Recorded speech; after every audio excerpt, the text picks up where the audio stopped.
जब हम overall result की बात करेंगे तो वहाँ पर एक सीटों का नंबर जो टोटल सीट वो ले पाएंगे वो, एक टोटल परसेंटेज ऑफ वोट जो उनकी पार्टी को मिलेगा वो, और तीसरा अगर ये दोनों ही चीज़ें बहुत अच्छी संख्या में सामने नहीं आती तो एक वोट कटवा नेता के रूप में। तीनों में से आप इसको किस रूप में देखते हैं? देखिए, जब वोट कटवा नेता की बात होती है तो कोई भी नई पार्टी आती है प्रियंका, तो वोट कटवा ही होता है। वो तो भाई किसी न किसी का वोट ही काटेगा। एग्री, लेकिन दावे तो बहुत बड़े बड़े दावे बड़े बड़े हैं। हाँ, जीतने के लिए चुनाव लड़, हाँ, जीतने के लिए लोग लड़ते ही हैं। तो अब स्थिति यह है कि इस चुनाव में एक उन पे ठप्पा लगेगा, क्योंकि अगर वोट परसेंटेज 10 आ भी गया और 10 आने के बाद समीकरण उन्होंने बदल दिए कई सीटों पर, मान लीजिए 20 सीटों पर समीकरण बदल दिए, परिणाम बदल जाएंगे क्योंकि लड़ाई उतनी सीटों की होनी है। तो भाई 20 सीटों पर अगर समीकरण उन्होंने बदल दिए, इस पक्ष में गया तो इधर की जीत, उस पक्ष में गया तो उधर की जीत, तो एक वोट कटवा की स्थिति बनेगी। और मैं इसलिए ये कह रहा हूं कि 1995 में आनंद मोहन ने जो पार्टी बनाई थी, बिहार पीपल्स पार्टी, बीपीपी, उसकी भी उम्मीदवार इसी तरीके से लड़े थे। उस समय तो बिहार झारखंड एक ही था, तो उस वक्त 324 सीटें थी। 324 सीटों में से हमको लगता है कि, ठीक से मुझे याद नहीं है, लेकिन लगभग 300 सीटों पे आनंद मोहन की पार्टी लड़ गई थी। और वो 95 का चुनाव ऐसा है कि पहली बार लालू यादव को पूर्ण बहुमत की सत्ता मिली। अब लालू यादव को पूर्ण बहुमत की सत्ता जो मिली, उसमें सबसे बड़ा रोल आनंद मोहन की इसी पार्टी का था, क्योंकि इन्होंने हर सीट पर जो वोट काटे वो दूसरे को फायदा दे गए।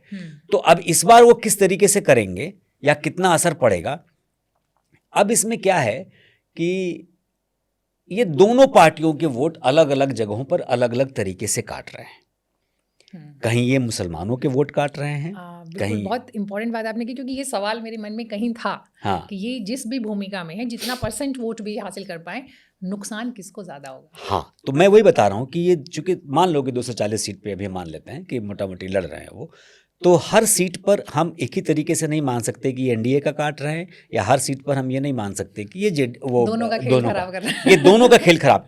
किसी सीट पर वो उस पक्ष का काट रहे हैं, किसी सीट पर इस पक्ष का काट रहे हैं, क्योंकि सोशल इंजीनियरिंग में इन्होंने बहुत सॉलिड तरीके से कैंडिडेट्स चुने हैं, अपने जो डाले हैं। जैसे एग्जाम्पल मैं कुछ सीट्स का बताता हूँ। जैसे कुम्हरार एक सीट है पटना का, पटना का कुम्हरार सीट, जिस पर 55% कायस्थ हैं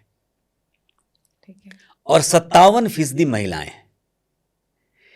पहले वहां से कायस्थ विधायक थे बीजेपी की तरफ से, उनका टिकट काट के बीजेपी ने एक गुप्ता जी को दे दिया, हालांकि उम्मीदवारी कई कायस्थ लोगों की हो रही थी।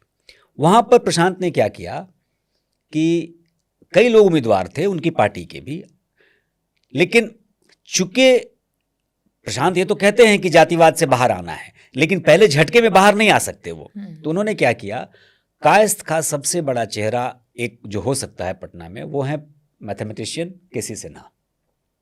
टीचर हैं, मतलब बिहार में आज कोई भी लड़का जो मैथ्स पढ़ रहा है वो बिना केसी सिन्हा की किताब के नहीं पढ़ रहा है। तो केसी सिन्हा को वहां से टिकट दे दिया। अब केसी सिन्हा जहां भी प्रचार के लिए जाते हैं लोग पांव छूने लगते हैं। अब वोट में कितना तब्दील होगा नहीं मालूम, लेकिन चूंकि अगर कायस्थवाद हो गया जी, अगर महिलाओं ने अपने बच्चों के भविष्य के लिए केसी सिन्हा की तरफ मूव कर दिया तो समीकरण बदल जाएंगे। नहीं भी बदलेंगे तो केसी सिन्हा उतना डेंट तो करेंगे ही कि मौजूदा बीजेपी के लिए नुकसानदेह हो जाएगा। तो वहां पर तो ये नुकसानदेह हो गया। अब उसी तरीके से कुछ सीटें ऐसी हैं जहां पर आरजेडी के उम्मीदवार, चूंकि वहां पर मुस्लिम कैंडिडेट उन्होंने खड़े कर दिए। अब जो मुस्लिम कैंडिडेट उनके दिए गए हैं जनसुराज की तरफ से, और वहां अगर मुस्लिम बहुल वो इलाका है तो वहां वो मुसलमानों के वोट जनसुराज को जाएंगे, क्योंकि अगर वो देख रहा है कि ये आरजेडी का अच्छा, आरजेडी में भी क्या दिक्कत है कि आरजेडी तो जहां है वहां ठीक है, लेकिन आरजेडी ने अपने गठबंधन में अगर मुकेश सहनी को दिया है वहां प्रॉब्लम है। मुकेश सहनी पर भरोसा मुसलमानों का नहीं हो रहा, क्योंकि वो सिर्फ मल्लाह मल्लाह मल्लाह करते हैं। ठीक है कि आपको एक जाति की राजनीति करनी है, लेकिन आप तो भाई जब आप डिप्टी सीएम घोषित करवा रहे हैं अपने आप को, तो आप बिहार विकास की बात करेंगे ना। आप सिर्फ एक ही परसेप्शन क्यों बना रहे हैं? और उस तरीके के परसेप्शन में क्या है कि आप लंबी राजनीति नहीं कर पाएंगे। हालांकि करने को भाई 40 साल से कर ही रहे हैं लालू यादव, लेकिन जाति की राजनीति हाँ, तो हो ही रही है बिहार हो ही रही है, लेकिन वो फिर होगा क्या ना कि धीरे धीरे ठीक है कि कर रहे हैं, लेकिन 20 साल से सत्ता में नहीं है लालू जी, बिहार की सत्ता में तो नहीं है।